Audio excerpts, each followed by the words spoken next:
Hello, my name is Mage, and welcome to Black and White Thinking. Today I'm going to be talking pretty informally about something that cheers me up, because very little ever does these days, and so I wanted to share it. Okay, so I have an illness, well, many, but one specifically called borderline personality disorder. Shock or applause. Moving on. Borderline personality disorder, also known as emotionally unstable personality disorder, is a cluster B personality disorder / mental health issue that essentially makes you incredibly sad, and for those of us that have it, it can be often debilitating. The symptoms include things like emotional instability, disturbed patterns of thinking, impulsive behaviour, intense but unstable relationships. If you want to know more, I will put some links below. Or you can check out the first video in my Bisexual Tropes series, where I talk about BPD briefly. This disorder, specifically, also carries a lot of stigma, as I touched on in that video, and has had pretty terrible representation in film, television, media in general, and has very few real-world role models. Bad representation of BPD in fiction and no representation of BPD in real life has led to the medical mistreatment and high abuse rates for people who have the disorder. One of the arguably worst portrayals of BPD comes in the form of Fatal Attraction, a film starring Glenn Close from 1987, directed by Adrian Lyne. The film essentially follows a crazy lady who stalks a man, tries to kill him and his wife, if I remember correctly, and then gets murdered for it. However, this was not the film's original script. The ending and essential point of the film being rewritten after the movie was tested with audiences, and people decided there was something cathartic about seeing a crazy woman being murdered. The whole thing sucks, but what has always kind of sucked to me personally about this famous, kind of classic, old, unnamed but obvious depiction of BPD is that Glenn Close didn't want this. Glenn Close actually has a sister who she loves dearly, who has a personality disorder, bipolar. And she loved her character, and knew deeply in her heart that this type of woman deserved sympathy. People with personality disorders deserve sympathy. People with BPD actually have really high rates of self-harm and suicide, and at the end of the film, Glenn's character was supposed to end her own life and not have it taken from her. Neither ending is great, but one was written with an acknowledgement of real-life circumstances and a molecule of sympathy, and the other one was written to make male executives at production companies happy and hard and rich. The film sucks, and it literally coined the phrase bunny boiler, but Glenn Close is great. I'm a theatre kid. I studied acting and drama for years, and it's where my heart lies. Being that kind of nerd, I love actor-on-actor interviews. Watching an artist of any kind discussing their ups, downs, and inspirations has always kind of fascinated me. I was one of those weird teenagers who had seen every episode of Inside the Actors Studio, even though my drama teachers would have never considered Bradley Cooper like a real actor. This is irrelevant, but some of my favourite actors on actors interviews are Jane Fonda and Linda Cardellini, Lin-Manuel and Lady Gaga, Melissa McCarthy and Lupita Nyong'o, and that super gay Hollywood Reporter actress roundtable with Gaga, Glenn Close, Regina King, Rachel Weisz, Nicole Kidman, and Catherine Hahn, where they are all like flirting with each other. I'm a big fan of that one. I've watched it like 5 times. Anyway, recently Glenn Close did an Actors on Actors interview with Pete Davidson, and my little nerdy theatre BPD dead black heart did one whole smile. As Glenn Close, unfortunately for her, represents kind of one of the worst depictions of BPD in the media, Pete Davidson, stoner basement dweller and perhaps the only person with eye bags as big as me, perhaps represents one of the best. The conversation they had is absolutely worth watching regardless of the BPD stuff. It's cute. It really is just two people connecting on a weirdly unique level, sharing stories and enjoying each other's company. The idea that these two people have some sort of weird, strange connection through personality disorders is personally fascinating to me, someone who has a weird appreciation for the role that both of these people have played in the historical representation of something that I have and is close to me. And basically this whole thing has kind of left me wanting to talk, for a moment, about this better visual expression of borderline personality disorder, the one that Pete Davidson here has chosen to vulnerably and ultimately bravely share with the world, one I think is gonna save lives. I was recently diagnosed with borderline personality disorder. Okay, so for those that don't follow liberal comedy or pop stars' love lives, Pete Davidson, born in 1993 in Staten Island, is most professionally known for being a stand-up comedian who has been on Saturday Night Live for the past few years.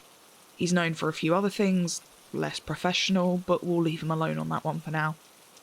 I haven't personally seen all of Pete's work. I've seen a bit of his stand-up and the odd SNL sketch and a few things he's cameoed in. I really like his Chad stuff with Mulaney on SNL. But yeah, he's a comedian, and he is mentally ill, and he won't stop talking about it, and I think that's great. He has borderline personality disorder like I do. He's chronically ill too, actually, having been diagnosed with Crohn's, which I didn't know until I began double-checking facts for this video. It's not massively relevant. I also just have chronic belly issues that are only solved through IV like him, so I'm just curious if that's a BPD thing. I really don't know enough about the mind-gut theory for someone who has mind-gut issues. Anyway, Pete Davidson had a kind of crappy life as a kid/teenager, being diagnosed with a pretty serious physical illness and losing his firefighter father as a result of 9/11. He was traumatised and sought solace in comedy, and whilst Pete did find professional solace, a chance to do something that he was good at with people he admired, he was still dealing with a lot of that trauma, and as an adult he was diagnosed with borderline personality disorder.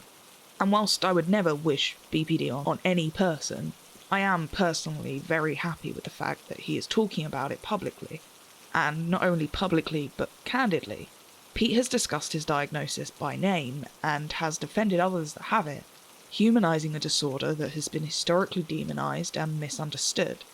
Pete does this at his own risk, having had many moments of public insecurity or outbursts because of his disorder, with some people having even encouraged his suicidal thoughts and ideation. Suicidal thoughts that are no joke, because people with BPD have an above 90% self-harm rate. Pete has appeared on podcasts and has been interviewed in depth about this, and he has even discussed his illness, again, an illness that has been treated truly terribly by people for years, on Saturday Night Live. And I don't love Saturday neoliberalism, and I'm not going to pretend it's pulling in the numbers it used to, but this is still a huge deal. The way that Pete talks about BPD, boldly looking things like drug addiction, suicidal ideation, and self-harm in the eye in front of millions of people is amazing to me. He is really good at making people understand that his mental health issues are a danger for no one but him. I've never seen anyone do it before because it has never been done before. For example, I could easily name 10 or 20 celebrities or famous people off the top of my head right now who feel safe enough to discuss their bipolar or autism diagnosis in public, their anxiety or their ADHD. I really am not exaggerating when I say no one as famous as Pete Davidson has ever discussed borderline personality disorder as honestly as he has. And the importance of that will quite literally be life-saving for some kids. Pete is a white male comedian at the end of the day. He is both remarkably privileged in terms of his visibility and is also in a high-risk profession. I'm not one for the sad clown paradox or the Sylvia Plath effect, really, but mental health issues amongst artists are a real thing, mostly because art is a therapeutic outlet for trauma, not that art is better made by the traumatised. It really isn't. Regardless, the image of mentally ill but talking about it and dealing with it artist is one that we could do with. It's one that we need.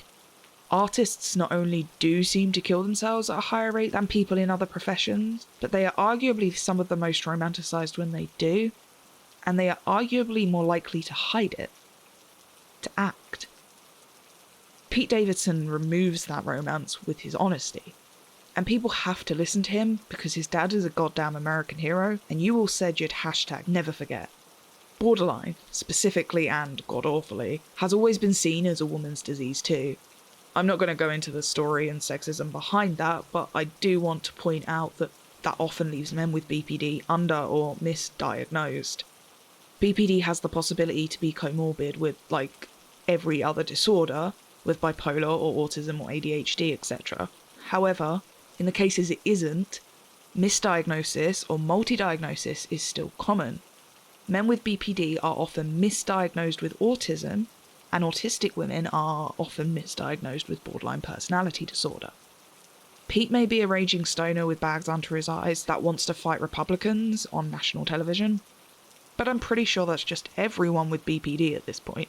And his honest, messy, and in Americans' living rooms every weekend existence, at this point, is something I have been waiting for my entire life.